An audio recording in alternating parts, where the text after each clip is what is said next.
Very good morning, dear students. Today we are going to see the cascade refrigeration systems and multi-stage refrigeration systems. So, as we have learned so far, the refrigeration cycles are used to produce low temperature either in refrigeration systems or in air conditioning systems. So, if you are not subscribed to my channel yet, please do subscribe and click the bell icon to get the notifications on all the upcoming videos and to share with your friends, those who are in need. So cascade refrigeration systems are important when we require a very low temperature which cannot be achieved by a single stage refrigeration system. So especially in some industrial process, they require moderately low temperatures. So a single stage refrigeration system comprising of a compressor, condenser, expansion valve and evaporator may not be able to deliver that much low temperature. So one way of dealing with such situations is to perform the refrigeration or the cooling of the space in stages. It can have two or more refrigeration cycles in series, connected in series. So let us see an example here. Here you have there are two cycles, cycles A and cycle B, which both the cycles are having all the components like compressor, condenser, expansion valve, and evaporator. And two cycles you can see here in the middle is connected through a heat exchanger. And under ideal conditions, the heat transfer from the condenser from the bottoming cycle B is equal to the heat gain in the evaporator of the topping cycle A. So there is no heat loss. If you assume there is no kinetic and potential energy changes, the heat transfer from the condenser from B is equal to the heat transfer heat gain in the topping cycle A. Now what is happening is, so the heat from the condenser is absorbed. So the condenser and evaporator are placed in a same heat exchanger. Thereby, instead of rejecting the heat from the condenser from the bottoming cycle, it is being absorbed by the evaporator of the topping cycle. So here, obviously, the QL will be pretty low. Let us examine the TS diagram for this particular two-stage cascading refrigeration systems. So the refrigerant used can be similar or different in both the cycles. It can be the same or different. So here you can see the TS diagrams. This is for the 5, 6, 7, 8 is for the topping cycle A, and 1, 2, 3, 4 for the bottoming cycle B. So in this example, what I am explaining here, it is assumed that the same refrigerant is used. That's why the same vapor dome for both the refrigerants.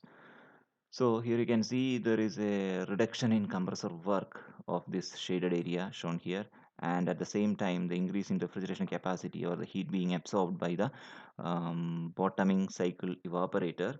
So this much amount of refrigeration capacity is increased, but at the same time the compressor work is reduced. If you had used a single stage refrigeration system, this much amount of work had been could have been used in order to deliver this much amount of refrigeration capacity. So that much work is reduced, at the same time the refrigeration capacity is increased. Thereby, obviously, since the coefficient of performance is equal to QL by W in, so QL is increased here, at the same time W in is decreased. So COP is improved in this case. So this is, in this example we have taken the same refrigerant is used. That's why the same vapor dome and the, I mean, the two TS diagrams are plotted under the same vapor dome. If there is requirement of pretty low temperature, you can have more than two stages and different types of refrigerant which are having more desirable characteristic to produce that much lower temperature. Only difference in the TS diagram would be there will be different vapor domes for different cycles.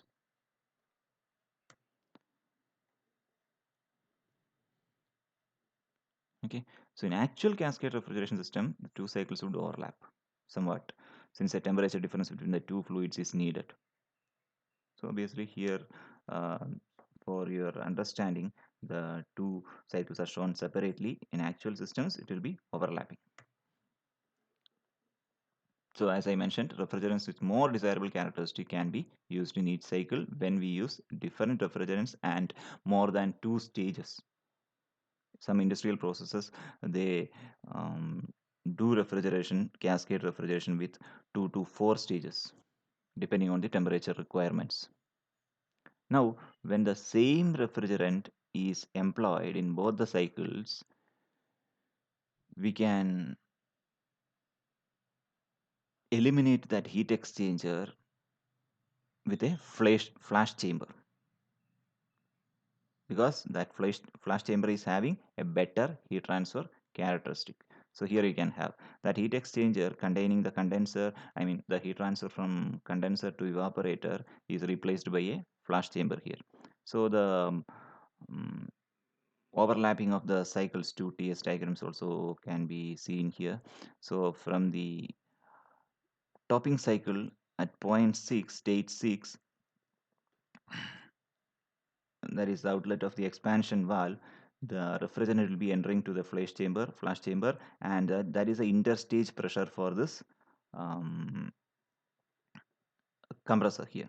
Okay, that is the interstage pressure of the compressor, and that will be some will be evaporated from the some of the refrigerant will be evaporated from the flash chamber, and the remaining will be expanded through the expansion valve, and the cycle will be continuing. So you can see here the arrows, the direction from the flash chamber. It will be the vapor will be produced, that vapor will be given to here, and again that will get compressed, and the remaining will be liquid will be expanded, and it will be undergoing the evaporation process here in the bottoming cycle evaporator. So this is the multi-stage refrigeration system when there is a flash chamber usage instead of a heat exchanger. So that's all about cascade and multi-stage systems. So we will meet with another interesting session on cryogenics in the upcoming days. Till then, goodbye. Have a good day.